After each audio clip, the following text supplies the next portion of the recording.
he's seeing a part of himself in the other guy. Not the guy who's recruiting, but the other guy. So essentially he's going back and he's like, oh, that was me. Like, I don't want anyone to go through the same thing I just went through.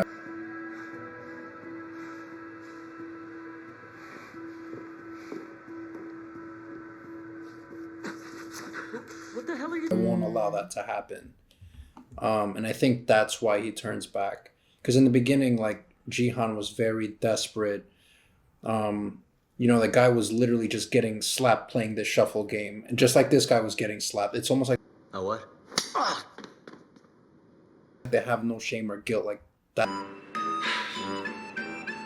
That's how much they want to just win this $100,000. And I think that really resonated with him.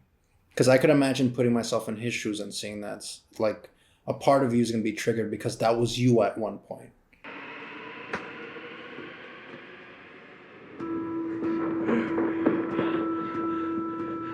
Let's play again. Right now. And I think this is obviously a new him, and that hair is a clear representation that he's a different person than he was.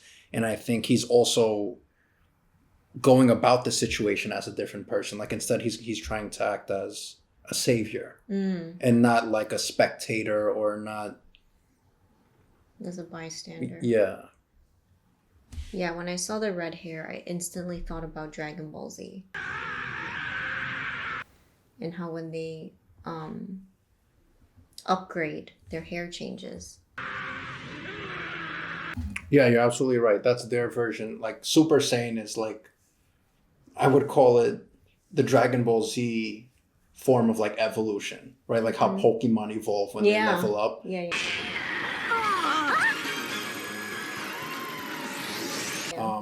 The Dragon Ball Z characters like Goku, Gohan, Vegeta, the Saiyans, at least, like, they have their versions of leveling up and evolving.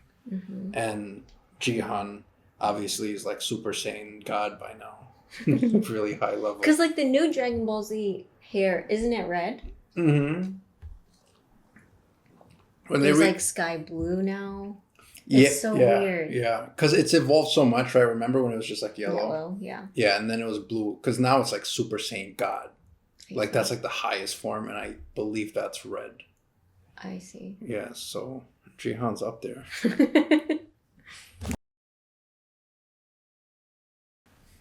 Oh my god, what do you think of her character? She's a very interesting character to have in the show. What's her name?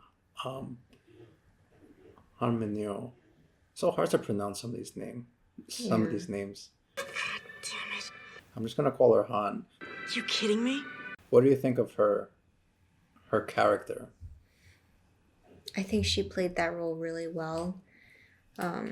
For me, I instantly tie her to Sae-byeok because there's this like huge theme about age, right? And how like everyone thinks that she's like old and she kind of denies it. And oh yeah? Tell me, how old do I look? 49. And I think she represents the hard work that women had put into in order for the new generation to kind of have an easier life, which is God damn it. I had to put on that whole show just to save your life back there. it's ironic because they end up playing the same game. That was always like my thought when I saw this show, that she kind of represents like a very strong and very capable woman that like had to fight for everything she wanted. Yeah. And try to use her sexuality even though she was older. Tell me what you're good at. Everything except the things I can't do.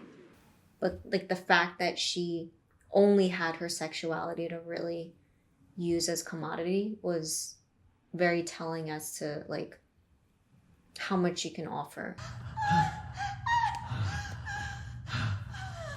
As opposed to Sae-byeok, she had like she was very clever. She was, she like stole all the time, and so she had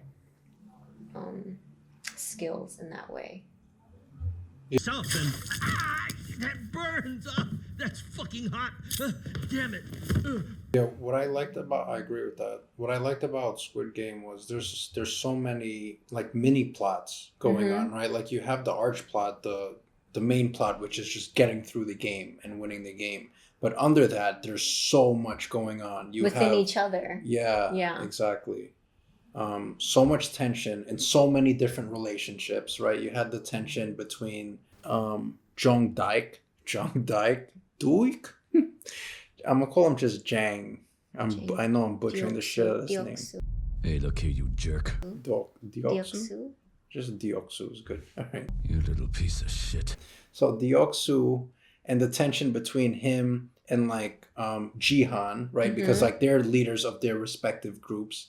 But then you also have Dioksu and then the girl, the one from the beginning. Yeah. Weirdly enough, like I didn't think that Gi-Hun was always the leader. I think depending on what the game was, you kind of identified the leader in that way. That's a good point. That's true. Yeah, you can definitely argue that. I can see that. Because I seen him as the leader, I think more so later on. I think he took that role. Because I'm thinking more later on in the show when he was like coming up with ideas of like how to protect the group. When he started to shift into the role of the protector is when I viewed him as the person that was taking charge and leading the group. But when he was being passive, he was very much giving that role to Cho-sang, where he was like, Listen to him. He was first in his class at SNU Business School. And in my hometown, he was a genius, a prodigy. Really? Yeah. He was like, he's really smart. He knows what he's doing. Let's just listen to him. Yeah. And then he's like telling everybody, hey, you can pick whatever shape you want. And he picks the triangle. Remember like that second episode? Should we play this together? That could be dangerous. And yeah, by not being that role, by not taking the responsibility of being the leader in the group, he like almost killed the group unintentionally. Which is why I like the story too. It kind of teaches you like just a really good moral that you can take from your everyday life, which is like accepting responsibility is one. You know, where with him, he accepts responsibility as the role of the protector, or at least, you know, tries, although he's not successful in everything. Like he tries to protect the girl, like she still dies. But you can see the shift in when he gets out of the game. He does that in almost every way. He goes, like I said, he grabs that girl's little brother. He takes care of Chong-sang's mom. Sang-woo's mom. And then he helps the guy on the train to not get sucked into the game. Yeah. So you can see like he comes back and his actions are a lot different from the actions we've seen in the beginning, where he was just like an excessive gambler who seemed like he didn't really think about any consequences, like giving his daughter a gun for her birthday. Well, he didn't know, right? Right.